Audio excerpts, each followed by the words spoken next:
اعوذ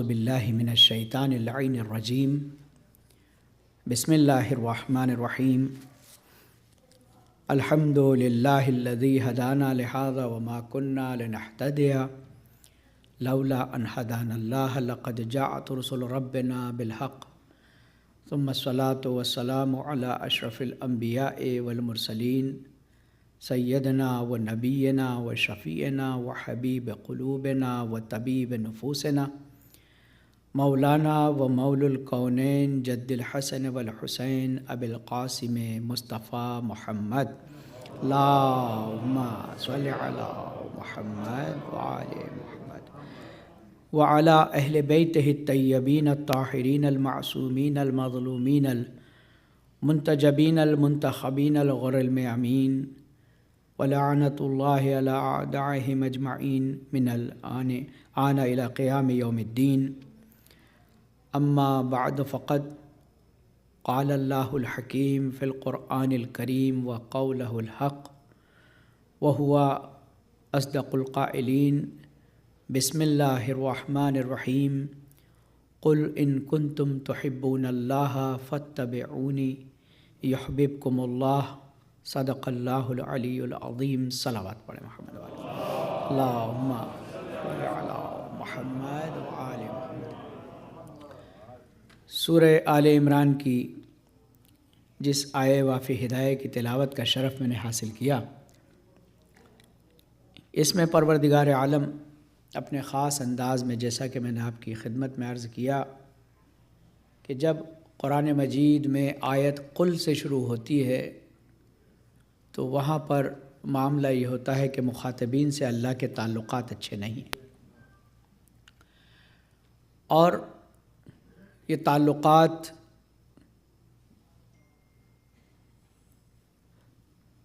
حادثات کی بنیاد پر نہیں بلکہ لوگوں کی تھنکنگ اینڈ تھاٹس کے اعتبار سے، ورنہ خدا اس نے ہمیں خلق کیا ہے۔ جب وہ انسان سے خطاب کرتا ہے تو بڑے پیار سے کہتا ہے یا ایھا الانسان ما غرک بربک الکریم، اے میرے انسان تجھے تیرے رب کریم کے سلسلے میں کس نے دھوکہ دے دیا؟ الذی خلقک فسواک فعدلک، کیا میں نے تجھے خلق نہیں کیا؟ کیا میں نے تیری ضرورتوں کو پورا نہیں کیا؟ اور کیا میں نے تیرے ساتھ انصاف نہیں کیا؟ اس کے باوجود بھی اگر انسان پروردگار عالم سے اپنے تعلقات خراب کرے تو پھر اس کو بچانے والا کوئی نہیں، لہٰذا وہ اپنی رحمت کے دروازے ہم پر کھولے رکھتا ہے۔ کل کی گفتگو میں آپ کی خدمت میں عرض کیا تھا کہ یہاں تک کہ وہ یہ بھی نہیں چاہتا کہ کوئی اس کے دشمن کو پہچانے جس نے ابھی کھل کے اپنے آپ کو ظاہر نہیں کیا۔ قرآن مجید کی آیت ارشاد ہوتا ہے قل ان کنتم تحبون اللہ فاتبعونی، اے میرے نبی ان سے کہہ دو کہ اگر تم اللہ سے محبت کا دعویٰ کرتے ہو فاتبعونی تو میری پیروی کرو، یعنی نبی کے نقش قدم پر چلو۔ عزیزان گرامی، محبت کی بہت سی چیزیں ہوتی ہیں۔ محبت صرف دعوے کا نام نہیں ہے بلکہ محبت دلیل کا نام۔ اگر ہم رسول اللہ سے محبت کرتے ہیں تو ان کے ارشادات کو عمل کرنا ہماری ذمہ داری ہے۔ اب آپ اندازہ لگائیے کہ اللہ کا حبیب اپنے اس نواسے کو کہ جو آپ کی حیات کے وقت 10 سال کا بھی نہیں ہوا ہے، کیونکہ 11 ہجری میں آپ نے رحلت فرمائی اور امام حسین علیہ السلام کی ولادت باسعادت کہتے ہیں کہ 4 ہجری میں ہوئی۔ یعنی 6-6.5 سال کا سن، آخری وقت تک۔ وہ روحانی تو عمر کیا ہے وہ ایک الگ موضوع ہے، لیکن دنیا یہاں پر جو گفتگو کرتی ہے وہ دنیاوی اعتبار سے، چونکہ امام حسین علیہ الصلوۃ والسلام کو روحانی اعتبار سے ہم اور آپ نہیں سمجھ سکتے، اس کے لیے ہمیں رسول کی نگاہیں چاہیے، کیونکہ جب ہم کسی تصویر کی تعریف کرتے ہیں تو وہ تصویر کی تعریف حقیقت میں مصور کی تعریف ہوتی ہے۔ اگر امام حسین علیہ الصلوۃ والسلام کی کوئی تعریف کرتا ہے تو یہ حقیقت میں رسول اللہ کی تعریف ہے، اللہ کی تعریف ہے۔ لہٰذا رسالت مآب آپ کا ہر عمل، قول، فعل، تقریر، قول یعنی رسول فرمائیں، فعل فرمائے نہیں کر کے دکھائیں، اور تقریر آپ نہ فرمائیں نہ کر کے دکھائیں بلکہ کوئی کر رہا ہے تو اس کو منع نہ کریں۔ تو یہ تینوں عمل رسول کے سنت میں شمار کیے جاتے ہیں اور یہ شریعت کی دلیل ہوتی ہے۔ خدا کا حبیب ممبر پر جمعہ کا خطبہ دے رہا، امام حسن اور حسین اپنے نانا کے پاس ارد گرد ہی رہا کرتے تھے۔ امام حسین علیہ الصلوۃ والسلام ان قریب گرنا چاہتے ہیں کہ اللہ کے حبیب نے ممبر چھوڑ دیا، خطبے کو توڑا، ممبر کو چھوڑا۔ خطبہ جزو عبادت اور جگہ پر کھڑا ہونا محل عبادت، یعنی نہ صرف اپنی بات کو روک دیا بلکہ اس مکان کو بھی چھوڑ دیا جو جائے عبادت تھی۔ آپ خطبہ زمین پہ کھڑے ہو کے نہیں دے سکتے جمعے کا، تو گویا جو کچھ عمل ہو رہا ہے یا رسول اللہ یہ شریعت کا مسئلہ ہے، جو کچھ کر جائیں گے وہ شریعت بن جائے گی۔ آپ نے کسی بھی صحابی کو کہہ دیا ہوتا کہ ذرا میرے نواسے کو سنبھال لو، تو کہنے کو تو رسول اللہ کہہ دیتے، لیکن یہ نامراد مورخ لکھ دیتا کہ امامت وہ ہوتی ہے جس کو صحابیت سہارا دیتی، یعنی خود نے بذات خود بنفس نفیس آپ ممبر کو چھوڑا، خطبے کو توڑا اور امام حسین علیہ الصلوۃ والسلام کو آغوش میں اٹھا لیا۔ گرنے سے بچا لیا ہوتا یہاں تک بھی مانا جاتا، پھر کسی کے پاس بٹھا دیا ہوتا یہ بھی مان لیا جاتا، لیکن اپنے ساتھ ممبر پر لانا اور لانے کے بعد وہ کس موضوع پہ گفتگو ہو رہی تھی؟ قرآن، پہلا خطبہ تھا، قرآن پر موضوع قرآن خطبہ قرآنی ہوتا ہے پہلا خطبہ، اس پہ گفتگو ہو رہی تھی۔ اس کے بعد امام حسین علیہ الصلوۃ والسلام کو پہچنوا رہے ہیں کہ جو نہیں جانتا ہے وہ جان لے۔ ان الحسین مصباح الہدی وسفینۃ النجات، کہ حسین ہدایت کا چراغ ہے اور نجات کی کشتی ہے۔ آپ نے دیکھا ہوگا کہ قرآن مجید میں جب نبی کی صفات کو بیان پروردگار عالم کرتا ہے تو کبھی سورج کہہ کر پکارتا ہے، کبھی چاند کہہ کر پکارتا ہے، والشمس وضحاہا۔ یہ قسم کوئی سورج کی تھوڑی کھائی جا رہی ہے، بلکہ یہ رسول کے دمکتے ہوئے چہرے کی قسم کھائی جا رہی ہے۔ کسی رات کا ذکر نہیں ہو رہا ہے بلکہ زلف رسول کا ذکر ہو رہا ہے۔ تو اب اندازہ لگائیے کہ جس نبی کے چہرے کو سورج کہا جاتا ہو، اس کے سراپا وجود کو سراج منیرہ کہہ کر پکارا جائے، یعنی آپ پہلے کسی کو سورج کہہ دیں کہ آپ کا چہرہ تو سورج جیسا ہے لیکن آپ کا پورا وجود چراغ جیسا ہے، تو بذات خود دیکھنے میں لگے گا کہ بڑی تعریف سے چھوٹی تعریف کی طرف۔ وہ کی وہی بات امام حسین علیہ الصلوۃ والسلام کے لیے رسالت میں آپ نے فرمائی، ان الحسین مصباح الہدی، مصباح، رسول اللہ کو سراج منیرہ کہہ کر پکارا اللہ نے پورے وجود کو، رسول اللہ نے امام حسین کو مصباح کہہ کر پکارا، دونوں کے معنی ہے چراغ۔ آپ اندازہ لگائیے کہ یا رسول اللہ آپ کے چہرے کو تو اللہ قسم کھاتے وقت سورج کہہ رہا ہے، لیکن جب پورے وجود کا ذکر ہو رہا ہے تو آپ کو چراغ کہا جا رہا ہے۔ تو یہاں پر جو گفتگو ہوتی ہے، ان کے یہاں منطقی گفتگو ہوتی ہے، عبث نہیں ہوتی۔ سورج میں اور چراغ میں ہمارے اور آپ کے نزدیک بڑا فرق ہے کہ سورج، اس سے تو بڑی کوئی روشنی نہیں، چراغ سے تو بہرحال کوئی سورج کا مقابلہ نہیں، سورج سے چراغ کا مقابلہ نہیں، لیکن معنوی صفات میں دیکھیں گے تو چراغ جو ہے سورج سے زیادہ افضل ہے۔ وجہ یہ ہے کرتا رہتا ہے، جب چلا جاتا ہے تو اندھیرا چھوڑ کے چلا جاتا ہے، اپنی روشنی کسی میں پوری نہیں دیتا، اپنی روشنی کسی کو پوری نہیں دیتا۔ لیکن چراغ کی یہ صفت ہے کہ جب وہ کسی کو دیتا ہے تو پوری روشنی اس کو دے دیتا ہے۔ ایک چراغ سے آپ دوسرا چراغ روشن کریں، اس میں بھی وہی روشنی، تیسرا کریں، چوتھا کریں، پانچواں کریں، ہزاروں کریں۔ اب یہ بجلی والے بلب نہیں ہے، جیسے جیسے بڑھتے جائیں گے دوسرے کا جو ہے پاور کم ہوتا جائے گا جب تک کہ اسٹیبلائزر نہ لگایا جائے، سمجھ نا۔ لیکن چراغ کی خصوصیت یہ ہے کہ جب وہ کسی کو دیتا ہے تو وہ پوری طرح سے اس کو مالا مال کرتا ہے۔ ایسا نہیں کہ کسی چراغ کو کم روشنی ملتی ہے، کسی کو زیادہ ملتی ہے۔ تو امام حسین علیہ الصلوۃ والسلام کو جو ہماری زندگی کے اندھیرے مٹانے کے لیے صفات سے متصف فرمایا ہے کہ ان الحسین مصباح الہدیٰ، کہ حسین ہدایت کا چراغ ہے کہ جس کو ہدایت چاہیے اس کو یہ پوری طرح سے ہدایت دے گا۔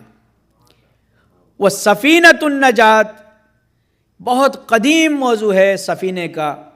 کشتیاں آپ حدیث قصہ میں پڑھتے ہیں کہ بحر رواں جو اس میں چلتی ہیں کشتیاں، جہاں پہ دریا کا ذکر ہوتا ہے وہاں پر کشتیوں کا ذکر ہوتا ہے، اور حضرت نوح کے زمانے سے جو ہے کشتی کا تصور لوگوں کے ذہن میں ہے۔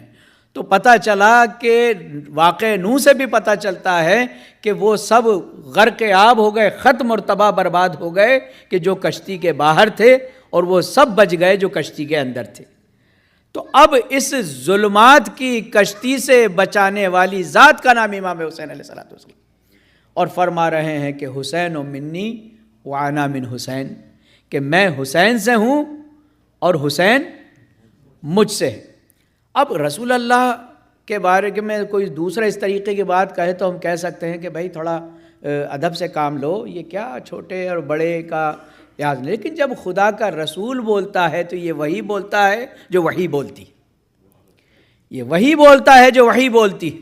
اگر پروردگار عالم کا حبیب امام حسین علیہ الصلوۃ والسلام کے سلسلے میں کوئی بات کہہ رہا ہے تو اس کے معنی یہ ہے کہ اب اگر ہم ان کو نہ مانیں تو یہ واقعہ حضرت آدم کا واقعہ کیوں ہوا ہے کہ شیطان نے سجدہ نہیں کیا؟ سجدے کرنے میں اس کے کمی نہیں تھی، وہ سجدے کرنے میں اس کے کمی نہیں تھی، اس نے اللہ کو تو مانا، اللہ کی نہیں مانا۔ اور کی کا ہی تو مسئلہ آ گیا نا، ذرا سا ہی مسئلہ ہے کہ اللہ کو تو اس نے مانا، لیکن جب اللہ نے کہا کہ جب میں اس میں اپنی روح پھونک دوں، تو اپنی روح سے مراد یہ تھی کہ میری ملکیت میں جو روح ہے اس روح کو پھونک دوں تو تم سب کے سب سجدے میں گر جانا۔ تو اب اس نے کہا کہ میں تو نہیں گروں گا، کیونکہ تو نے مجھے آگ سے بنایا ہے، اسے مٹی سے بنایا ہے، اور خود ہی فیصلہ کرنے لگا کیا افضل ہے اور کیا مفضول ہے۔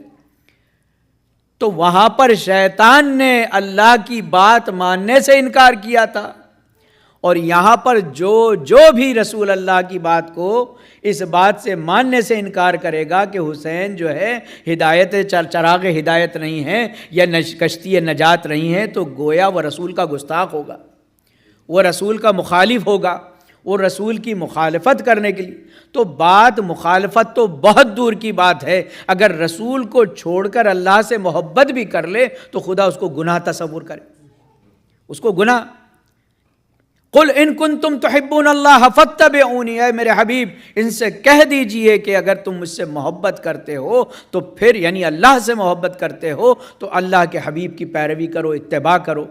اب اتباع میں دیکھیے، اگر رسول اللہ کچھ کہیں تو اس کو اس اتباع کو کر، اگر حسین کو خطبے کو چھوڑ کر، ممبر کو چھوڑ کر، خطبے کو توڑ کر حسین کو اٹھا لے تو کم سے کم ایک عام انسان کی اتنا تو سمجھ میں آنا چاہیے کہ کچھ تو ہے کہ جو رسول نے عبادت کو ایک طرف کنار کر دیا اور ان کو عبادت کے مساوی بلکہ لا کر دوسرا ذکر چھوڑا، کیونکہ خطبہ قرآنی چل رہا تھا نا، اس میں پھر حسین کا ذکر ہونا، تو یہی بات تو ہے کہ آج ہمارے خطبہ دوم میں جو ہم آل رسول پر صلوات بھیجتے ہیں، سلام بھیجتے ہیں، تو ہم اپنی مرضی سے کچھ نہیں کرتے ہیں، ہم وہی کرتے ہیں کہ جو اللہ کے حبیب نے ہمارے لیے سنت بنا کر پیش کر دیا، شریعت بنا کر پیش کر دیا۔ تو امام حسین علیہ السلام سے کنارہ گیری کرنا جو ہے گویا تو اللہ کی محبت، اللہ اپنی محبت کو قبول نہیں کروا رہا، کہہ رہا نہیں قل ان کنتم تحبون اللہ فاتبعونی یحببکم اللہ، تب اللہ تم سے محبت کرنے لگے گا، ابھی کی نہیں ہے۔ ورنہ کتنے لوگ ہیں کہ جو ہے ہم اللہ سے محبت کرتے ہیں، تو اللہ سے محبت کرتے ہیں اور اتنی خانقاہیں بن گئی اور اتنی تمام چیزیں ہو رہی ہیں، لیکن جس نے اللہ سے محبت کرنا سکھایا، جس کی وجہ سے ہم اللہ کو پہچان پائے، اگر آل محمد نہ ہوتے تو پھر آج یہ دین شریعت کو دیکھ رہے ہیں۔ آج کل آپ کے سامنے ایک ویڈیو آ رہی ہے کہ پرچم امام حسین کو ہٹایا جا رہا ہے اور جو ہے پھر اس میں لا الہ الا اللہ محمد رسول اللہ کا پرچم لگایا جا رہا ہے۔ تو عزیزان گرامی، ہم اگر اس بات میں اور حسن ہوتا کہ نواسے کا پرچم تو لگائی ہے، نانا کا بھی لگا دیا جائے تو ہم بھی مبارکباد دیتے، ہم بھی تم سے کچھ کہتے، لیکن اس پرچم کو ہٹا کر دوسرا پرچم لگانا کہ یہ تو مجبوری میں رسول اللہ کا پرچم لگا رہے ہیں، ورنہ جو ان کی بات کو نہیں مانتا وہ اس کی ذات کو کہاں مانے گا؟ جو ان کی بات کو نہیں مانتا اس کی ان کی ذات کو کہاں مانے گا؟ تو عزیزان گرامی، ہم اللہ کا لاکھ لاکھ شکر و احسان ادا کرتے ہیں کہ ہمیں آل محمد کے پیروکار اور چاہنے والوں میں اس نے قرار دیا۔ اب آپ اندازہ لگائیے کہ جب ایک چشمہ چلتا ہے، جب پہاڑوں سے چشمہ نکلتا ہے پانی کا، اسپرنگ واٹر، تو بہت صاف اور شفاف ہوتا ہے، بہت صاف اور شفاف ہوتا ہے، لیکن جیسے ہی وہ آگے بڑھتا ہے تو اس کے آس پاس کی زمین کی مٹی اس میں ملنے لگ جاتی ہے۔ جب اور کسی وادی سے گزرتا، اگر سرخ وادی سے گزرتا تو سرخ مٹی وہ پانی اپنا روپ اختیار کر لیتا، آگے جاتا ہے اگر درختوں کے درمیان سے گزرتا ہے تو اس میں سبز رنگ آ جاتا ہے، یہاں تک کہ جیسے جیسے آگے بڑھتا ہے اب آپ سے کہا جائے پانی پیجیے، کہتے کیسے پیوں، اس میں تو رنگ ہے، بو ہے، یہ ہے، وہ ہے۔ تو اب اس میں چشمے کی شفافیت پر شک نہ کرنا، یہ اس آمیزش کا اثر ہے کہ جو اس کے آس پاس تھی۔ شریعت جو تھی وہ ایسی نہیں تھی جو آج کی شکل میں لوگوں کو دکھائی جا رہی۔ جیسے جیسے اس میں دنیا کے رنگ ملتے چلے گئے، لوگوں کو شریعت ویسی نظر آتی چلی۔ نابیناؤں کے درمیان ہاتھی کو چھوڑ دیا گیا، کہا کہ تم دیکھ کر بتاؤ یہ ہاتھی کیسا ہوتا ہے۔ جس کے ہاتھ میں پیر آیا اس نے کہا کھمبے جیسا ہوتا ہے، ستون جیسا ہوتا ہے ہاتھی۔ جس کے ہاتھ میں پونچھ آئی اس نے کہا جھاڑو جیسا ہوتا ہے ہاتھی، اور جس کے ہاتھ میں سونڈ آئی کہا کہ پائپ جیسا ہوتا ہے۔ تو جتنا وہ سمجھ سکے اتنا ہی ہاتھی کو بتا سکے، چونکہ پورا ہاتھی ان میں سے کسی نے نہیں دیکھا تھا۔ تو عزیزان گرامی، شریعت کو کسی نے پورا دیکھا ہی نہیں، جو اپنے علاقے کے مولانا نے بیان کر دیا وہی شریعت بن گئی ان کے لیے۔ تو رسالت، اب اس میں غلطی کس کی ہے؟ ایسا نہیں کہ رسول اللہ ہمارے لیے ایسی شریعت چھوڑ کے گئے، بلکہ غلطی ہماری ہے کہ ہم نے اس کو صحیح جگہ سے کیوں نہیں لیا۔ اب اگر وہی اسپرنگ کا پانی ایک ٹیوب ڈال دی جاتی کہ جہاں سے نکل رہا ہے وہاں سے لے کے آپ کے گھر تک اگر کوئی پائپ لائن ڈال دی جاتی تو کیا یہ زمین کا رنگ اس میں مل پاتا؟ کیا کسی پتے کی کڑواہٹ اس میں مل پاتی؟ اس میں کچھ نہیں ہوتا، وہی صاف و شفاف۔ رسول اللہ صلی اللہ علیہ وسلم نے ہمیں جب شریعت دی تو سیدھا سیدھا بتا دیا تھا کہ انا مدینۃ العلم وعلی بابھا، کہ میں شہر علم ہوں اور علی اس کا دروازہ ہے۔ سمجھ رہے ہیں؟ علی اس کا دروازہ ہے۔ اور اس کے بعد یہ تو علم اور دروازہ ہو گیا، شہر اور دروازہ ہو گیا، لیکن میں نے علی کو علم کیسے دیا ہے؟ کہا کہ جیسے پرندہ اپنے بچے کو دانہ دیتا ہے۔ بھیا رسول اللہ فرما دیتے، اونٹ تو بہت عرب میں چلتا تھا، اشعار میں بھی اونٹ تھا، کتابوں کے لٹریچر میں بھی اونٹ تھا، کہ جس طرح اونٹنی اپنے بچے کو دودھ پلاتی ہے۔ لیکن اگر یہ کہہ دیا ہوتا تو بڑا فرق آ جاتا، چونکہ اونٹنی جو چارہ کھاتی ہے ویسا کا ویسا اپنے بچے کو نہیں کھلاتی، بلکہ ایک تبدیلی کے بعد دودھ بنتا ہے اور وہ ویسا کا ویسا نہیں رہتا۔ کہنے میں تو وہ بھی کھانا یہ بھی کھانا، لیکن بڑے فرق کے ساتھ۔ لیکن جب پرندہ اپنے بچے کو دانہ دیتا ہے تو ویسا ہی دیتا ہے جیسا لے کے آتا ہے۔ اب رسول اللہ کا یہ مثال دینا اس بات کی دلیل ہے کہ جیسا میں نے لوح محفوظ سے علم حاصل کیا تھا وہ کا وہ علم میں نے علی کو ویسے ہی دیا ہے کہ جس میں کوئی تبدیلی نہیں۔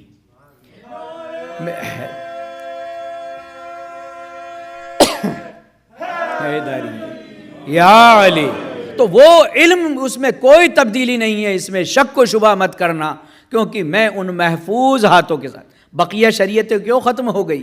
حضرت ابراہیم کا معاملہ چلا گیا، اسماعیل کا معاملہ چلا گیا، حضرت عیسیٰ کی شریعت چلی گئی، اتنے ٹکڑے ہو گئے، اتنی چیزیں، اتنی ملاوٹیں، اتنی آمیزشیں۔ کیوں؟ کیونکہ وہاں پر نمائندہ ویسا نہیں تھا جیسا علی جیسا تھا۔ علی جیسا نمائندہ نہیں تھا کہ جس نے تمام طریقے سے، اب بہت ساری چیزوں کا جو ہے رسول اللہ کے کہا یہ بھی ہمارا، یہ بھی ہمارا، یہ بھی ہمارا، سب چیزوں کا رسول کے لیے دعویٰ کیا گیا، لیکن دو چیزوں کا دعویٰ کسی نے نہیں کیا۔ ایک تو ممبر کا دعویٰ کسی نے نہیں کیا، ایک ذوالفقار کا کسی نے نہیں کیا، کیونکہ ممبر علم مانگتا ہے اور ذوالفقار بازو مانگتی ہے۔ تو عزیزان گرامی، ممبر کا جو دعویٰ ہے رسول کے بعد وہ کسی نے نہیں کیا۔ یہ دعویٰ وہی کر سکتا تھا کہ جس کا کلام امام الکلام ہے، کہ جب وہ ممبر سے بولتا ہے تو ایسا لگتا ہے کہ جیسے اسی کے سامنے دنیا بنی۔ خطبہ مولا کائنات کو جب دیکھا اور بار بار پڑھا کسی انگریز نے کہ خلقت کا، تو کہا کہ دو حال سے خالی نہیں، یا تو انسان کو اسی نے بنایا جو لکھ رہا ہے، اور یا پھر جب انسان بنایا جا رہا تھا تو یہ وہاں موجود تھا۔ تو عزیزان گرامی، اتنی ظرافت کے ساتھ خلقت کے خطبے کو مولا کائنات نے بیان فرمایا، چاہے وہ علم کا معاملہ ہو، چاہے وہ شجاعت کا معاملہ ہو، چاہے وہ سخاوت کا معاملہ ہو، اس میں جو ہے کوئی بھی علی مرتضیٰ سے مقابلہ نہیں کیا جا سکتا۔ تمام تاریخیں لکھی ہیں، علی مرتضیٰ کے اتنے امتحانات لیے گئے، اتنے امتحانات لیے گئے، لیکن کسی امتحان میں عزیزان گرامی پکڑ نہیں پاتے۔ پکڑ کیسے پائے کہ وہ لوح محفوظ کو پڑھنے والا یہ دنیا کے سوالات کے لیے اس کے لیے کیا چیز ہے؟ یہ تو کہا علی آپ فوراً جواب دے دیتے ہیں، سوچتے بھی نہیں ہیں۔ کہا تیرے ہاتھوں میں کتنی انگلی ہیں؟ کہا 5 انگلیاں ہیں۔ تو کہا تو نے سوچا نہیں؟ کہا یہ سامنے کی بات ہے۔ کہا جیسے تیرا ہاتھ سامنے کی بات ہے، علی کے سامنے یہ کائنات سامنے کی بات ہے۔ علی کے سامنے کائنات سامنے کی بات ہے۔ حیدری یا علی، یہ اس کے لیے، علی مرتضیٰ کے لیے یہ سامنے کی بات ہے۔ علی مرتضیٰ نے، آپ اندازہ لگائیے کہ اگر آپ خطبات کو دیکھیں گے، اللہ نے 2 طریقے سے اپنی بات کو کہنے کا، دین کو پھیلانے کے 2 راستے بتائیں۔ علی مرتضیٰ نے دونوں راستوں کو بدزور جائے عتم استعمال کیا۔ علمہ بالقلم، یا تو قلم کے ذریعے سے سکھایا جا سکتا ہے، یا علمہ البیان، یا بیان کے ذریعے سے سکھایا جا سکتا ہے۔ آپ نہج البلاغہ کو جب پڑھیں گے تو 2 ہی چیزیں ملیں گی، خطبات یعنی بیان، اور تحریر جو آپ نے فرمائی ہے، جو آپ نے خط لکھے ہیں، خطوط لکھے ہیں، اس کا مطلب قلم، یعنی قلم کو بھی علی مرتضیٰ نے بہترین طریقے سے استعمال۔ آپ پڑھ کے دیکھیں، حیرت، انسان حیرت کرتا ہے کہ زمینوں کی قسمیں کتنی ہیں، سبزیوں کی قسمیں کتنی ہیں، درختوں کے کیا فائدے ہیں، پرندوں کے کیا حالات ہیں، حیوانات کے کیا حالات ہیں، پانی کی کیا قسمیں ہیں، کتنی چیزیں عزیزان گرامی اب اندازہ نہیں لگا سکتے۔ علی مرتضیٰ سے یہ تو کہتے ہیں کہ آج ہے نا علی کو پکڑ لیتے ہیں اور ان کی عبادت میں ان کو تاخیر کرا دیتے ہیں۔ علی مرتضیٰ مسجد جا رہے ہیں، کہا علی ایک سوال ہے۔ اب یہ بھی نہیں کہ علی کے دروازے سے کوئی جاہل چلا جائے، اگر سوال پوچھا ہے تو جواب ملے گا ہی۔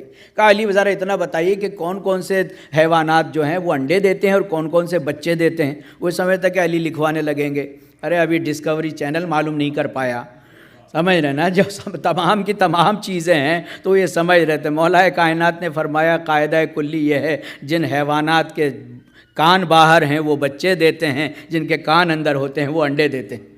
اب اندازہ لگائیے کہ مثلا انسان کس طریقے سے علی مرتضیٰ کے لیے، چاہے وہ خطبات، چاہے نقات کا مسئلہ ہو، عربی زبان میں آپ بغیر الف کے کلام نہیں کر سکتے۔ علی مرتضیٰ نے کہا کہ مولا علی کوئی ایک ایسی چند باتیں بیان فرما دی جس میں الف کا استعمال نہ ہو۔ سارے جمع ہو کر آئے تھے، ادیب تھے وہ سارے کے سارے، ایسا نہیں تھا جاہل تھے، لیکن باتیں جاہلوں والی کر رہے تھے، لیکن تھے وہ پڑھے لکھے سب، کہ انہوں نے طے کر لیا تھا کہ الف کے بغیر عربی میں گفتگو کرنا ناممکن ہے۔ مولا کائنات نے فی البدی کھڑے کھڑے بغیر الف کا خطبہ بیان فرما دیا۔ پھر انہوں نے دیکھا کہ ارے یہ تو اتنی بات ہو گئی، تو کہا کہ الف تو خالی ایک الفابیٹ ہے نا، عربی میں 28 الفابیٹ میں سے 14 میں نقطے ہیں، تو کہا بغیر نقطے کا، یعنی آدھے حروف سے کے ذریعے جو ہے کلام ممکن نہیں ہے. کہا علی بغیر نقطے کے کچھ چند باتیں بیان فرما دیجئے. وہ سمجھتے تھے کہ بسم اللہ تو علی بولیں گے ہی بولیں گے، اور بسم اللہ بولیں گے تو سمجھ علی ہیں نقطہ قرآن بائے بسم اللہ، علی کو چھوڑ کے قرآن پڑھ نہیں سکتے. سمجھ نا، کہتے ہیں نا کہ تو مولا کائنات نے پورا خطبہ، تو آپ اندازہ لگائیے کہ جب آپ امام علی علیہ الصلوۃ والسلام کو ایجوکیشن کے مقابلے میں میدان میں دیکھیں گے تو علی مرتضیٰ کی ذات والا صفات کو بالکل منفرد پائیں گے. کیوں؟ کیونکہ شجاعت، آپ کہیں کہ پہلوان جو ہے شہر کا سب سے بڑا پڑھا لکھا بھی ہو تو کہیں گے یا تو وہ پہلوانی کر سکتا ہے اور یا وہ پڑھا لکھا ہو سکتا ہے. سمجھنے کہ ایک شخص جو ہے بچوں پہ رحم بھی کھاتا ہو اور تلوار کا سب سے تیز چلانے والا ماہر بھی ہو تو کہیں گے بھئی یہ دو باتیں الگ الگ جگہ پائی جاتی ہیں. یہ دونوں باتیں جو ہیں ایک ذات میں پروردگار عالم نے جمع کر دی تھی. وہ اتنے بڑے خطیب بھی تھے اور وہ اتنے ہی رحم دل بھی تھے، وہ اتنے بڑے شجاع بھی تھے اور وہ اتنے بڑے علیم بھی تھے، علم حاصل دینے والے تھے. تو علی مرتضیٰ کے امتحانات تو بہت زیادہ. کہا کہ علی مرتضیٰ کا آج امتحان ہو جائے. رسول اللہ بڑی تعریفیں کرتے ہیں. بھئی رسول تو تعریف نہیں کرتے، تو وہی بولتے ہیں جو وہی بولتی ہے، اور وہ کرنی بھی تھی. اس کی وجہ یہ ہے کہ جب مجھ پر الزام لگائے جائیں گے کہ میں پڑھا لکھا نہیں ہوں. پڑھے لکھے سے مراد یہ نہیں تھی کہ وہ پڑھے لکھے نہیں تھے، وہ ان سے نہیں پڑھے تھے، ان سے نہیں پڑھے تھے. اگر وہ کہتے تھے ہاں میں بھی تمہاری طرح مکتب میں پڑھاؤں تو کوئی تو استاد بن جاتا. ارے جبریل نے دعویٰ نہیں کیا، جبریل نے تو خود یہ دعویٰ کیا کہ علی میرے استاد ہیں. تو اب اندازہ لگائیے کہ اگر ہم جبریل امین کے استاد کا ذکر کرتے ہیں اور رسول اللہ کو حضرت علی اپنا استاد کہتے ہیں تو اس میں اگر علی کی جتنی شاگرد کی تعریفیں کی جائیں گی وہ ساری تعریفیں استاد کو ہی تو پلٹیں گی نا. اس کے معنی یہ نہیں ہے کہ وہ خود کہتے ہیں انا مدینۃ العلم وعلی بابھا. تو کہا کہ علی ایسا ہے کہ آج رات آپ میرے ساتھ کھانا کھائیے. اب علی مرتضیٰ وعدہ کر لے تو منع کیا کریں. دوسرے حضرت نے کہا چونکہ طے تھا، یہ پری پلان تھا یہ سارا پروگرام. سمجھ رہے نا، وہ تو اللہ بھلا کرے ان سائنٹسٹوں کا جنہوں نے ٹی وی بنا دیا. سمجھ رہے نا، ورنہ ان مسلمانوں کے سمجھ میں نہیں آتی کہ یہ فضیلتیں بیان کرتے تو کیسے ممکن ہے. کہا کہ میرے ساتھ کھانا کھائیے گا، میرے ساتھ کھانا کھائیے گا، میرے ساتھ، یہاں تک کہ حد کافی حد تک آگے چلی گئی. تاریخ لکھتی ہے کہ 40 لوگوں نے علی مرتضیٰ کو مختلف وقت جو ہے نماز کے بعد کھانے کے لیے، اور جب علی مرتضیٰ سب جگہ پہنچ گئے سب کے ساتھ کھانا تھا نا. اللہ کہ علی کہاں کسی کا کھانا کھاتے، وہ تو وہی کھاتے تھے کہ جو خود کا کھانا ہوتا تھا. ساتھ بیٹھ کر کھانا تھا کھایا ہے، تو ان کا کھانا کھا لیا ہوتا تو پوری زندگی کہتے علی کو کھانا کھلایا. سمجھ نا. تو علی مرتضیٰ نے تو اپنا معیار ہی وہ رکھ دیا تھا کہ نہ ان کا کھانا کوئی پکا سکتا ہے اور نہ کوئی ان کا کھانا کھا سکتا ہے. تو عزیزان گرامی، حضرت علی مرتضیٰ گئے اور سب کے ساتھ بیٹھ کر کھانا تناول فرمایا. اب اگلے دن مسجد نبی میں آئے تھے جھگڑا پیدا کرنے کے لیے کہ کہیں گے کہ علی نے وعدہ خلافی کر دی. اب بولے ایک حضرت بولے کہ میرے ساتھ کھایا ہے، دوسرے بولے نہیں تم غلط ہو، علی تو میرے ساتھ تھے رات کو، تو تیسرے بولے میرے ساتھ تھے. اب وہ لڑنے آئے تھے کسی اور بات پر. اب اس بات میں جھگڑا ہو رہا ہے کہ نہیں علی تو میرے ساتھ کھانا کھا رہے تھے. پھر سلمان نے دیکھا کہ کیوں لڑ رہے ہو، کہا کہ ہمارے ساتھ کل رات علی نے کھانا کھا کہ وہ تو میرے ساتھ تھے. ابو ذر بولے میرے ساتھ تھے، مقداد بولے میرے ساتھ تھے، رسول اللہ بولے میرے ساتھ تھے. اب تو سبھی چپ، میں نے نا اب سب چپ. تو اب ہم یہ سمجھ رہے تھے کہ مثلا یہ کیسے ممکن ہوگا. تو جب وہ ٹی وی آیا تھا تو ہم سمجھتے تھے کہ شاید ٹی وی میں چھوٹے چھوٹے لوگ بٹھا دیے گئے جو بولتے ہیں. تو کہا کہ نہیں سرکار یہ بٹھائے نہیں جاتی. تو وہاں سے اپنے آفس میں اپنے دفتر میں بیٹھ کے گفتگو کر رہے ہوتے ہیں، باتیں کر رہے ہوتے ہیں، نیوز پڑھ رہے ہوتے ہیں. تو کہا پھر یہ سب ٹی ویوں میں کیسے آ جاتے ہیں؟ تھوڑا تو ٹائم لگتا ہوگا. ممکن ہے نیو جرسی میں جو ہے 9 بجے آتے ہوں اور نیو یارک پہنچتے پہنچتے 9:30 بج جاتے ہوں یا اس سے اور آگے. کہا کہ نہیں سرکار ایک وقت میں یہ سب جگہ پہنچ جاتا ہے، کیونکہ یہ سیٹلائٹ کا کمال ہے کہ سیٹلائٹ جو ہے، اب سیٹلائٹ ہے کیا؟ سیٹلائٹ نور ہی تو ہے. جب ایک دنیاوی نور ایک پروگرام کو پوری دنیا میں آنے واحد پہ نشر کر سکتا ہے تو کیا یہ اللہ کی سیٹلائٹ کا کمال نہیں ہو سکتا کہ اس کا جو ہے بندہ جو ہے علی مرتضیٰ ولی حق جو ہے اس کو پروردگار عالم ہر جگہ دکھا دے. تو عزیزان گرامی علی مرتضیٰ کے سلسلے میں اگر ان کی یہ چیزیں تو ان کے لیے بہت چھوٹی ہیں. علی مرتضیٰ کو اگر پہچاننا ہے تو ان علمی گفتگو میں ہم اگر دیکھیں، ورنہ جنگیں وغیرہ یہ تو علی کے لیے بہت چھوٹی چھوٹی بات تھی. کہتے ہیں نا کہ نظارہ کرنے والوں کچھ اشارہ بھی سمجھتے ہو، نظارہ کرنے والوں کچھ اشارہ بھی سمجھتے ہو، علی کیوں پھینکتے ہیں دست و پا آغوش مادر میں، قدم کہتے ہیں پشت کفر کو ہم روند ڈالیں گے، کلائی کہتی ہے رکھائی کیا ہے باب خیبر میں، سمجھ نا، کلائی کہتی ہے رکھائی کیا ہے باب خیبر میں، وہ کہتے ہیں کہ وہ ایک ہلکا سا اشارہ تھا کہ دروازہ ہلا۔ یہ فضیلت مختصر ہے قوت حیدر کے ساتھ، اور انگلیوں کی ساری طاقت بھی علی نے روک لی، ورنہ دیواریں بھی کھنچاتی در خیبر کے ساتھ، ورنہ دیواریں بھی کھنچاتی در خیبر کے ساتھ۔ صلوات پڑھے محمد وآل محمد۔ یا تو ان کے لیے عزیزان گرامی ایک صلوات پڑھے محمد۔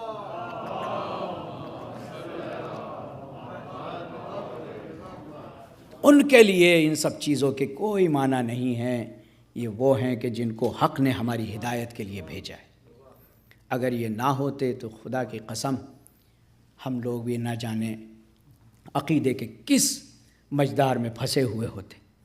لیکن ہماری ان کی دیکھیں محبت کی دو وجہ ہوتی ہیں، یا صفات کی بنیاد پہ محبت ہوتی ہے یا احسان کی بنیاد پہ محبت ہوتی ہے۔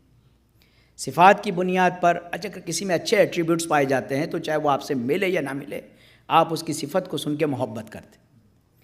اگر کوئی آپ کے ساتھ احسان کرے تو آپ کا حق ہے کہ اس کا حق ہے کہ اس سے محبت کی جائے۔ تو وجہ محبت دو چیز ہیں، اور اس دونوں چیزوں میں آل محمد بدرجہ اتم کمال کی منزل پر، صفات بھی ان سے اعلیٰ کسی کے نہیں اور احسانات بھی ان سے زیادہ کسی کے نہیں۔ اس بات کو تو عالم انسانیت سمجھتا ہے، جانتی ہے اس بات کو۔ تو علی مرتضیٰ کے مراتب اور رتبے، تو عزیزان گرامی پروردگار عالم نے امام حسین علیہ الصلوۃ والسلام کی دعا کو جس طرح سے علی مرتضیٰ نے یہ دعا کی تھی پروردگار عالم سے کہ مجھے ایک ایسا فرزند عطا فرما کہ جس طرح میں نے رسول کی خدمت انجام دی ہے اس طرح یہ فرزندان رسول کی خدمت انجام دیں۔ اور تو اسی طرح سے امام حسین علیہ الصلوۃ والسلام نے بھی یہی چاہا تھا، کیونکہ جس چیز سے محبت ہوتی ہے، امام حسین علیہ الصلوۃ والسلام اپنے نانا سے بے پناہ محبت کرتے تھے، اور یہ محبت کا آپ حدیث قصہ میں دیکھتے ہیں، آتے ہی اپنی مادر گرامی کو سلام کیا۔ حسن نے بھی یہی کہا، پہلے ماں کے پاس گئے اور ماں کے پاس جانے کے بعد کہا کہ مجھے اپنے نانا کی خوشبو آ رہی ہے۔ تو یہ بچے، اور امام حسین نے بھی یہی فرمایا، علی مرتضیٰ نے بھی یہی فرمایا، تو ان بچوں کو بھی، علی مرتضیٰ کو بھی، فاطمہ زہرا سلام اللہ علیہا کو بھی اس خوشبو نبوت سے خاص محبت تھی جو پہچان رکھتی تھی، اور جس کی وجہ سے رسول اللہ جو ہے، اور آپ نے یہی تو کہا تھا نا کہ میں اپنے بدن میں ضعف محسوس کر رہا ہوں۔ ضعف کا چونکہ عربی میں دو چیزیں ہوتی ہیں، ایک ہوتا ہے جسد، ایک ہوتا ہے بدن۔ جسم کے دو نام ہیں، ایک جسد ایک بدن۔ جسد سر سے لے کے پیر کے انگوٹھے تک کو کہتے ہیں، اور بدن کندھوں سے لے کر انگوٹھے تک کو کہتے ہیں۔ اب اگر کوئی کہے کہ میرے ذہن، میرے دماغ میں ضعف محسوس ہو رہا ہے تو وہ معنی ہی بدل جاتے ہیں۔ یہ تو پہلے ہی لوگ جو ہے رسول اللہ کے پیچھے پڑے ہیں نعوذ باللہ کہ ذرا سا بخار ہو جائے۔ اب میں آپ سے کہہ رہا ہوں کہ آپ کسی ڈاکٹر کے پاس جائیں کہ یہ شہر کا سب سے بڑا ڈاکٹر ہے، اس کی بڑی بڑی ایک تختی لگی ہو کہ اس نے یہ کیا ہے، یہ کیا ہے، یہ کیا ہے، دل کے بارے میں بھی جانتا ہے، دماغ سب کے بارے میں جانتا ہے، بس کمی یہ ہے کہ کبھی کبھی دوا کی جگہ زہر لکھ دیتا ہے۔ تو کوئی ہے جائے گا اس کے پاس، وہ کہے گا کبھی کبھی، ابھی نہ ہو جائے۔ تو عزیزان گرامی ہم ایسے ڈاکٹر کو قبول کرنے کو تیار نہیں ہے جو ہے تو بہت پڑھا لکھا لیکن کبھی کبھی دوا کی جگہ زہر لکھ دیتا ہو۔ تو کوئی ایسا رسول، آخری نبی جو سید الانبیاء ہے، سردار الانبیاء ہے، جس کے مزاج پر نبوت ٹکی ہوئی ہو، اگر وہ کھڑا ہو جائے تو تمام کے تمام انبیاء کھڑے ہو جائیں، وہ بیٹھ جائے تو تمام کے تمام انبیاء بیٹھ جائیں، اگر کسی چیز کا حکم کر دے تو تمام انبیاء۔ تو اگر رسول اللہ نے آل محمد سے محبت کا حکم دیا ہوگا تو کیا کسی نبی نے انکار کیا ہوگا؟ اور پھر امام حسین علیہ الصلوۃ والسلام کو تو ہم وارث انبیاء کہتے ہیں، اسی وجہ سے کہ ہر نبی کی نبوت کو بچانے والے۔ بھئی زمینداری کا کیا قانون ہے؟ زمینداری کا قانون یہ ہے کہ جو دیہات میں پہلے پہنچ جاتا تھا، جتنی زمین اس نے قبضے میں کر لی وہ اس کی۔ تو اس اعتبار سے حضرت آدم ہے نا زمیندار، اور امام حسین کو کیا کہتے ہیں؟ السلام علیکہ یا وارث آدمہ صفت اللہ، یعنی وارث آدم اگر ہیں تو یہ پوری زمین حسین کی، پوری زمین حسین علیہ الصلوۃ والسلام کی۔ جب قاعدے اور قانون کے اعتبار سے پوری کل ارض جو، جبھی تو کہتے ہیں کل ارض کربلا، کہ جہاں جہاں تک ہے، حسین نے کربلا خرید لی تھی نا، تو جہاں جہاں تک حسین کی ملکیت ہے وہ کربلا ہے۔ لیکن اگر اصل کربلا میں بھی آ جائیں تو ہمارے لیے سجدے کے لیے کیا شرط ہے؟ صرف پاک ہونا شرط نہیں ہے زمین کا، مباح ہونا بھی شرط ہے کہ کسی کی غصبی نہیں ہو۔ امام حسین تو مالک ہیں، اس کے باوجود ظاہراً قیمت دے کر بتا رہے ہیں کہ اب یہ ہماری ہے۔ اگر جو نہیں مانتا ہے معنوی اعتبار سے تو ظاہری اعتبار سے ہم اس لیے کربلا کی خاک پہ سجدہ کرتے ہیں کہ یہ ہمارے امام کی خریدی ہوئی ملکیت ہے اور وہ ہم سے راضی، وہ ہم سے راضی ہے۔ ہماری کوئی چیز قبول ہو یا نہ ہو، لیکن ہمارا سجدہ قبول ہونا، سجدہ قبول ہونا ہے، چونکہ یہ اس زمین پر ہے کہ جس زمین سے سجدے کو بچایا گیا، جس زمین سے سجدے کو بچایا گیا ہے یہ وہ زمین ہے۔ لہٰذا امام حسین علیہ السلام نے ایک ایسے ہی خاندان کی خاتون کو طلب کیا۔ جناب لیلا جو تھی، ان کے خاندان کی ایک خصوصیت یہ تھی کہ اپنے زمانے کے مومن ترین اور معروف ترین اور توحید پرست ترین افراد کے شبیہ ہوتے تھے۔ جناب لیلا کے نانا جو تھے حضرت عیسیٰ علیہ السلام کے ہو بہو شبیہ تھے، ہو بہو شبیہ تھے۔ لوگ ان کو عیسیٰ ثانی کہہ کر پکارتے تھے، حضرت عیسیٰ کہہ کر پکارتے تھے ان کے نانا کو۔ اس خاندان کی بیٹی لیلا ہے۔ لہٰذا ماں کے اعتبار سے امام حسین علیہ السلام کو پروردگار عالم نے جو دو اولاد عطا فرمائی، وہ دونوں بچے شبیہ بنے۔ علی اکبر رسول اللہ کی شبیہ بنے، اور جناب صغرا جو ہیں وہ جناب فاطمہ زہرا سلام اللہ علیہا کی شبیہ بنے۔ صلوات پڑھے محمد وآل محمد، اللہم صلی علی محمد وآل محمد۔ آپ اندازہ لگائیے کہ وہ مقام تھا کہ لیلا کو ایک حیثیت ملی اس خاندان میں۔ صرف بہو نہیں تھی بلکہ حسین کو ایسے دو بچے دینے والی ماں کہ جن دونوں سے حسین بے پناہ محبت کرتا۔ صرف حسین نہیں بلکہ بنو ہاشم سب کے نزدیک جناب علی اکبر کو لے کر، تو آپ اندازہ لگائیے کہ اعلی امت مسلمہ پر واجب تھا کہ اگر کوئی رسول کی شبیہ ہے تو اس سے محبت کی جائے، اس سے پیار کیا جائے، سمجھ رہے ہیں، پیار کیا جائے۔ لہٰذا خلقاً و خلقاً و منطقاً، اے میرے معبود تو گواہ رہنا کہ میں اس ہدیے کو پیش کر رہا ہوں جو جسمانی اعتبار سے، معنوی اعتبار سے، گفتگو کے اعتبار سے تیرے رسول سے سب سے زیادہ مشابہ ہے۔ شبیہ نہیں بلکہ اشبہ کہہ کر پکارا ہے کہ اگر اور بھی جناب مسلم بھی شبیہ تھے رسول اللہ کی، لیکن نزدیک ترین جو شباہت پائی جاتی تھی وہ جناب علی اکبر میں پائی جاتی تھی۔ جناب علی اکبر کے سلسلے میں ایک صلوات پڑھے محمد وآل محمد پر، اللہم صلی علی محمد وآل محمد، کہ شباہت جو تھی، اور دوسری جو چیز تھی وہ تھی عصمت۔ عصمت کے معنی یہ نہیں ہے کہ یہ 14 معصومین والی عصمت ہے بس یہی ہے، نہیں، عصمت کے بھی درجات ہیں۔ یہ وہ بچے ہیں کہ جب یہ گفتگو کرتے ہیں تو امام حق بھی اس پہ لبیک کہتے ہیں۔ امام حسین علیہ السلام کا سفر ہے، خواب نظر آنکھ لگ گئی، ایک مرتبہ پریشان ہو کے حیران ہو گئے، خواب سے بیدار ہوئے۔ علی اکبر نے کہا بابا یہ کیا؟ کہا بیٹا میں دیکھ رہا ہوں کہ ایک قافلہ چلا جا رہا ہے اور موت اس کے پیچھے پیچھے چلی جا رہی ہے، موت اس کے پیچھے چلی جا رہی ہے۔ تو فرماتے ہیں بابا جواب سنیے، ابھی گفتگو ہو رہی کہ یہ نہیں کہا کہ ہمارے پیچھے چلی آ رہی ہے، ایک قافلہ ہے جو چل رہا ہے اور اس کے پیچھے موت چلی آ رہی ہے۔ تو فرماتے ہیں اولسنا علی الحق، کیا بابا ہم حق پر نہیں ہیں؟ کہا بیٹا نعم، بلی بیٹے ضرور ہم حق پر ہیں۔ تو کہا بابا پھر کیا فرق پڑتا ہے کہ موت ہم پر آ پڑے یا ہم موت پر جا پڑے؟ آپ اندازہ لگائیے کہ جوان اس طریقے کی باتیں، اس طرح کی گفتگو نہیں کرتے، بلکہ جب ذکر ہوتا ہے تو جوان کبھی کہہ بھی دیتا ہے موت کے سلسلے کو، تو ہمارے گھر کی عورتیں بھی یا بڑے جو ہے کہتے ہیں کہ کس طرح کی تم باتیں کر رہے ہو. لیکن یہ وہ وحی کا خاندان ہے کہ جہاں پر موت کو جو ہے کھلونا سمجھتے. موت ان کے لیے کیا ہے؟ کربلا والوں نے زندہ کر دیا اسلام کو، مرنے والے موت کو بھی زندگی کہنے لگے. تو امام حسین علیہ السلام یہ سبق ملتا ہے ہم کو حضرت شبیر سے، رشتہ عزم و عمل کٹتا نہیں شمشیر سے، رشتہ عزم و عمل کٹتا نہیں شمشیر سے.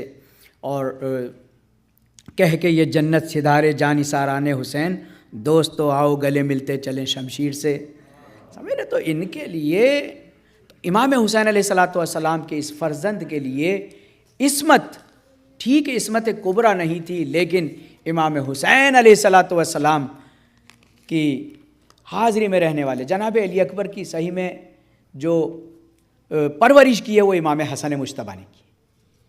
لہٰذا زیارت میں بھی ہم ان کو امام حسن کا بیٹا کہہ کر پکارتے.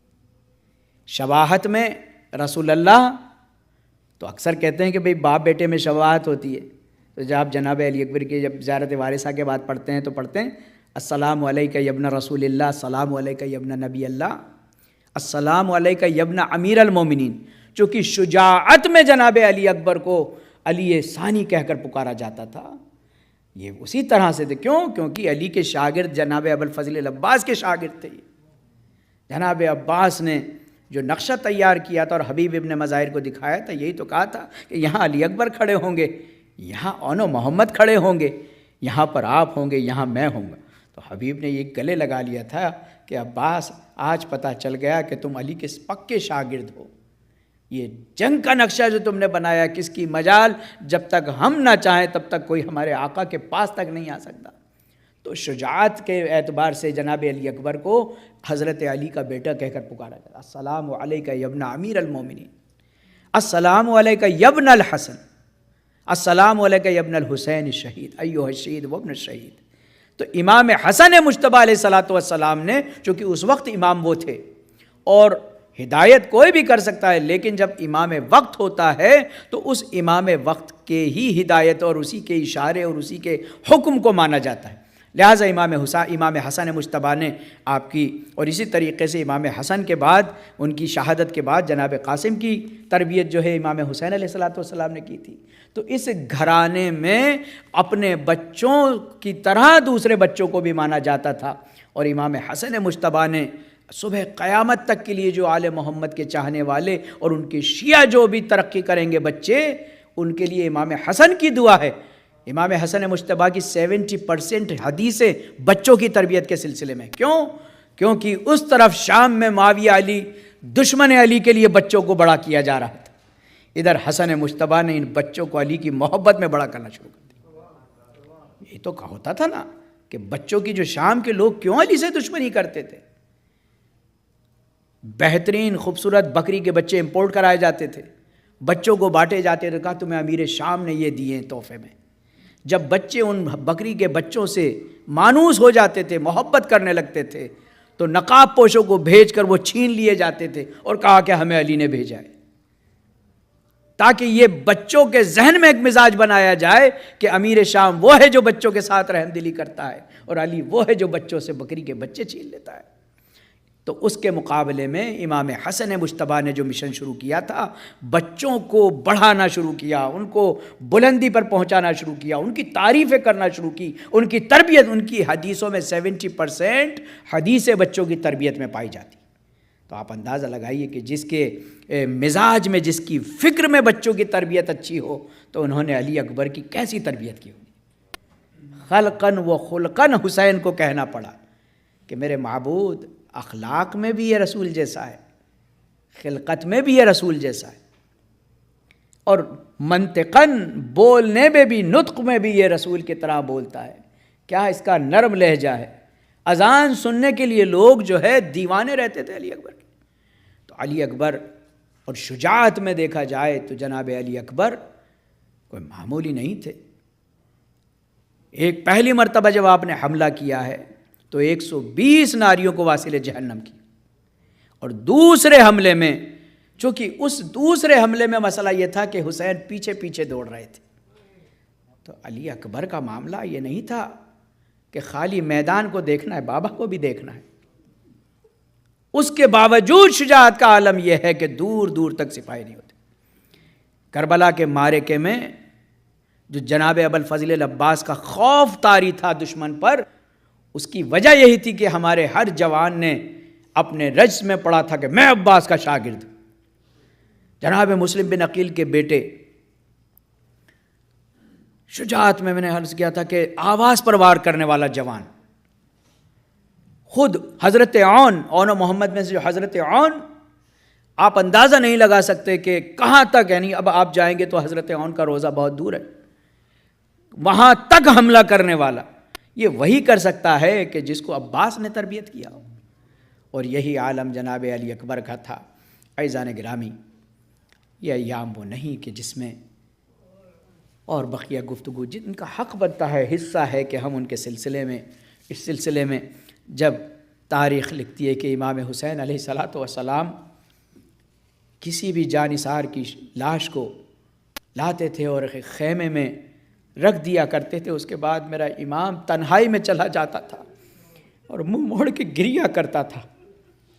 ایسا نہیں کہ حسین صابر ہے، لیکن اور آپ بار بار اس خیمے کی طرف منہ کر کے کرتے رہتے تھے کہ اے میرے شیرو، آؤ دیکھو تمہارا آقا کس طرح سے غربت میں ہے. آوازیں دیتے تھے. تاریخ لکھتی ہے کہ جب عون و محمد کے لاشیں لا چکے، جناب قاسم کے پامال لاشیں کو لا چکے، جناب عباس کے لاشیں کو لا چکے. ایسا نہیں ہے کہ علی اکبر کو سب سے آخر میں اجازت دی ہے، علی اکبر کو بہت پہلے اجازت دے دی تھی، لیکن اصحاب ہاتھ جوڑ لیتے تھے کہ یبن رسول اللہ، ہمیں آخری وقت تک رسول کے چہرے کی دیدار کرنے، لہٰذا علی اکبر کو کہیں نہ جانے دیجیے. جناب زینب اولیاء مقام ایک مرتبہ علی اکبر آتے ہیں اور آنے کے بعد امام کی خدمت میں کہتے ہیں کہ بابا میں دیکھ رہا ہوں کہ آپ اپنے آپ کو تنہا محسوس کر رہے ہیں.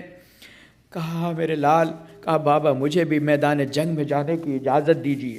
آپ جانتے ہیں میدان میں جانے کے معنی کیا تھے، کیونکہ یہ محرم تھا، اس محرم میں جنگ حرام ہوا کرتی تھی، جنگ حرام ہوا کرتی تھی، جنگ حملہ کرنے والی آپ جنگ نہیں کر سکتے تھے، آپ پر اگر حملہ ہوگا تو اس کا جواب دے سکتے تھے. یہ وہ پابند شریعت بچے ہیں، جوان ہیں. کہا بابا مجھ سے آپ کی تنہائی برداشت نہیں ہوتی. کہا میرے لال تم بیٹے ضرور ہو، لیکن تم پر تمہاری پھوپھی زینب کا زیادہ حق ہے. جاؤ اپنی پھوپھی سے اجازت لے آؤ. ایک مرتبہ پھوپھی کی خدمت میں علی اکبر آئے، آنے کے بعد کہا پھوپھی اماں میرے بابا تنہا محسوس کر رہے. کہتی ہے میرے لال کیا انہوں محمد اور قاسم کی قربانی بھی تجھے نہیں بچا پائے گی؟ کہا پھوپھی اماں بس میں اتنا جانتا ہوں میرا بابا اپنے آپ کو غریب کہہ کر خطاب کر رہا ہے، اپنے ساتھیوں کو آواز دیتا ہے. ایک مرتبہ جناب زینب اولیاء مقام علی اکبر کی مشکلات کو سمجھ گئی تھی، ہاتھ پکڑ کر حسین کی خدمت میں آئی. میرے ماں جائے، میرے ماں جائے، آج زینب کی محبت اور فاطمہ کی محبت کا امتحان ہے. زینب اپنی ماں کے سامنے اپنے امتحان کو دے رہی ہے. اے بھیا علی اکبر چاہتے ہیں کہ میدان قتال میں چلے جائیں. عزیزو زینب نے یہ سفارش تو کر دی، لیکن تاریخ کہتی ہے کہ زینب پھر ایک گوشے میں بیٹھ گئی. علی اکبر کو اجازت تو دلوا دی. حسین نے ایک مرتبہ کہا میرے لال جاؤ، جا کے حجت خدا کے فرزند ہو، اپنی حجت کو تمام کرو. علی اکبر کو گھوڑے پہ سوار کیا اور شجاع کہتا ہے بابا اس تشنہ لب کی جنگ دیکھیے گا، آپ میری جنگ دیکھیے گا. علی اکبر اپنی جنگ دکھانے کے لیے ایک مرتبہ حسین در خیمہ پر کھڑے ہوئے ہیں. علی اکبر میدان قتال میں جاتے ہیں. ہیں. ارے علی اکبر پر حسین کی نگاہیں ہیں, حسین پر فضا کی نگاہیں ہیں, فضا پر رباب کی نگاہیں ہیں, رباب پر لیلا کی نگاہیں ہیں, اور لیلا پر زینب کی نگاہیں. ایک دوسرے کے چہرے کو دیکھ کر علی اکبر کے میدان کے حالات معلوم کر لیتے ہیں. جب ذرا برابر علی اکبر کو کوئی تکلیف ہوتی ہے, حسین کے چہرے سے حیا ہوتا ہے. فضا اس امتحان کو, اس بات کو پیش کرتی ہیں, رباب سمجھ جاتی ہیں میرا بچہ پریشانی میں ہے. اس کے بعد لیلا سمجھ جاتی ہیں, لیلا کو دیکھ کر زینب و کلثوم سمجھ جاتی ہیں. ارے زینب آ کر حسین کے شانے پر ہاتھ رکھ دیتی ہیں. حسین کہتے ہیں اس بہن زینب چلی جاؤ, علی اکبر امتحان دے رہا ہے. عزیزو علی اکبر کے ایک سے ایک پہلوان سے مقابلہ ہوا. اس پیاسے کی جنگ کو دیکھا. ایک مرتبہ فوجیں دور دور تک بھاگ گئیں. علی اکبر کا ایسا ہی حملہ تھا. واپس آنے کے بعد کیا دیکھا, علی اکبر کے جسم سے جگہ جگہ سے خون جاری ہے. عزیزو جب خون بہتا ہے تو شدت ہو جاتی ہے, پیاس اور تشنگی بڑھنے لگتی ہے. ایک مرتبہ اس فاتح کربلا بیٹے نے اپنے باپ کے پاس آنے کے بعد کہا بابا اگر 2 قطرے آپ کے مل جاتے تو میں ان لعینوں کو بتاتا کہ میں کس کا پوتا ہوں. علی اکبر, ارے دیار غربت میں تم نے حسین سے کیا طلب کر لیا؟ عزیزوں میں نے آپ کی خدمت میں عرض کیا تھا, میں اپنا ایک سچا واقعہ آپ کی خدمت میں عرض کروں. چونکہ میں ڈیزرٹ علاقے کا رہنے والا ہوں, ہمیں اور آپ کو ابھی پیاس کا احساس نہیں کہ پیاس کسے کہتے ہیں, ہم دور دور تک نہیں جانتے. عزیزو ہمارے سامنے پانی موجود ہوتا ہے, جب خواہش ہوتی ہے ہم اٹھ کر پی لیتے ہیں, کوئی پابندیاں بھی نہیں ہوتی ہیں. عزیزو ارے اس سے پوچھے جو صحرا, تپتے ہوئے صحرا میں زندگی گزار رہا ہوتا ہے. ایک مرتبہ میرا اتفاق ایک ڈیزرٹ میں جانے کا ہوا, میں راستہ بھٹک گیا, اور اس کے بعد جن کا میں مہمان تھا ان کو پتا چلا کہ ہمارا مہمان صحرا میں بھٹک گیا ہے. چونکہ وہاں پر پتا نہیں ہوتا کس سمت جانا ہے. جتنے لوگ مجھے تلاش کرنے آئے سب کے پاس پانی موجود تھا, کیونکہ وہ ڈرتے ہیں کہ انجان آدمی ہلاک ہو جائے گا, جتنا راستہ ڈھونڈے گا اتنا ہی تشنہ لب ہو جائے گا. علی اکبر نے ارے اس صحرا میں حسین غریب سے آپ طلب کر لیا, اے بابا ارے اگر پانی ہوتا تو میں بتاتا, پیاس مارے ڈال رہی ہے. حسین نے کہا میرے لال آؤ اپنی زبان کو میرے دہن میں دے دو. علی اکبر نے باپ کے حکم پر تعمیل کی, اپنی زبان کو اپنے بابا کے دہن میں ڈالا, فوراً باہر کھینچ لیا. اے بابا ارے آپ کی زبان پر تو کانٹے پڑے ہیں, اندازہ لگائیے اب حسین اس جوان کو کیا جواب دے. ایک مرتبہ اپنی انگشتر مبارک کو اتارا, اے میرے لال یہ انگوٹھی اپنے دہن میں رکھ لو, ارے ساقی کوثر کے ارے پوتے ہو, ان قریب تمہارے دادا جام کوثر سے سیراب کریں گے. منہ میں انگوٹھی کو رکھا, علی اکبر کو دوبارہ رخصت تو کر دیا, لیکن حسین پیچھے پیچھے دوڑتے جا رہے ہیں, ٹھوکریں کھاتے ہیں, اٹھ جاتے ہیں. اے میرے لال ارے ذرا مڑ کے دیکھ لینا, حسین آخری وقت تک ارے شبیہ رسول کو دیکھنا چاہتے ہیں, نانا سے محبت کا اظہار ہے. اب یہ پہنچے, جانے کے بعد پھر ایک بڑا حملہ کیا, 80 ناریوں کو واصل جہنم کیا. بس اتنا کہنا تھا. علی اکبر ارے نر گئے آدھا میں گر گئے. ایک مرتبہ ارے حسین بن نمیر نے ایسا نیزہ مارا, علی اکبر کے سینے میں درایا. اس جوان نے ارے اپنے ہاتھ سے اس نیزے کو توڑ ڈالا۔ عزیزو نیزہ تو ٹوٹ گیا لیکن اس کا پھل کلیجے میں رہ گیا۔ علی اکبر زمین پر گرے، حملے ہوئے، تلوار پہ تلوار، تیروں پہ تیر۔ عزیزو علی اکبر اب کس طرح سے باپ کو آواز دے؟ آواز دی السلام علیکہ یا ابا عبداللہ، یا بتا۔ اے علی اکبر، ارے ہر جوان نے کہا یا حسین ادرکنی، یا مولا ادرکنی۔ ارے صرف ابو الفضل العباس اور علی اکبر ایسے ہیں جو یہ بھی نہیں کہتے یا بتا ادرکنی۔ ارے باپ کے بڑھاپے کا خیال۔ علی اکبر زمین پر گرے، حسین ٹھوکرے کھانے لگے۔ اے میرے لال، ارے مجھے دکھائی نہیں دیتا، تیرے بعد یہ دنیا خاک ہے۔ حسین علی اکبر کے پاس پہنچے۔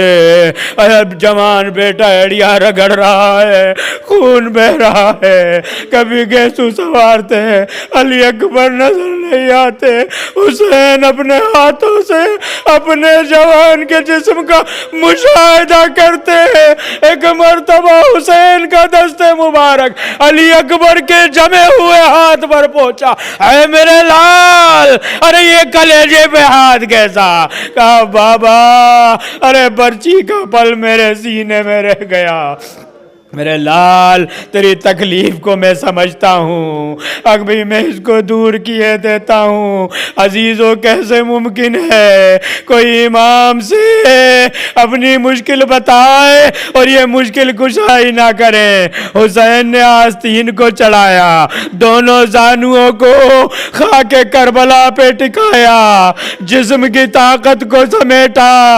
عزیزو تاریخ لکھتی ہے، شریعت کہتی ہے کہ دیکھو جو خونی رشتے ہوں، ارے قبر میں مٹی نہ ڈالیں، چونکہ ان کے لیے بڑا سخت ہوتا ہے۔ عزیزو حسین کی سختی کو سمجھیں گے؟ ارے جوان بیٹا ایڑیاں رگڑ رہا ہے، برچی کا پل سینے میں ہے۔ حسین نے طاقت کو سمیٹا، علی کے نجف کے علی کو آواز دی، اے بابا، ارے کربلا کہ علی کی مدد کیجئے۔ اب جو زخم میں ہاتھ کو ڈالا، انی کے پھل کو پکڑ لیا، یا علی کہہ کر اب جو برچھی کا پھل نکالا، ارے انی میں کلیجے کے ٹکڑے آ گئے۔ حسین ارے جوان بیٹے کو تڑپتا دیکھ کر رہ گئے۔ اے میرے لال، ارے میں نے زینب سے وعدہ کیا ہے، زینب نے کہا ہے اے بھیا، ارے میرے لال کو ایک مرتبہ دکھا دو۔ اے علی اکبر، ارے ذرا ہمت سے کام لے میرے لال، ذرا خیمے تک پہنچا دے، میری ہمت نہ ٹوٹ جائے۔ ایک مرتبہ حسین نے غربت محسوس کی۔ اے بنی ہاشم کے بچوں، آؤ حسین کی مدد کرو، ارے جمع کے، ارے جسم اطہر کو خیمے میں لے جانا ہے۔ عزیز و حسین لے کر آئے۔ اس منزل کو کس طرح بیان کیا جائے؟ خیمے میں علی اکبر آ گئے، لبوں پہ مسکراہٹ ہے۔ لیلا نے دیکھا، اے میرے لال، ارے میں تو تیرے لیے گریہ بھی نہیں کر سکتی، زینب تمہاری ماں ہے۔ اب تاریخ لکھتی ہے زینب نے اپنے آپ کو علی اکبر پہ گرا لیا۔ اے میرے لال، ارے زینب یہ منظر نہیں بھلا پائے گی کہ علی اکبر نے میرے سامنے دم توڑا۔ اَسَيَعْلَمُ الَّذِينَ ظَلَمُوا أَيَّ مُنْقَلَبٍ يَنقَلِبُونَ اِنَّا لِلَّهِ وَإِنَّا إِلَيْهِ رَاجِعُونَ۔ ذرا ذنب قضا ہی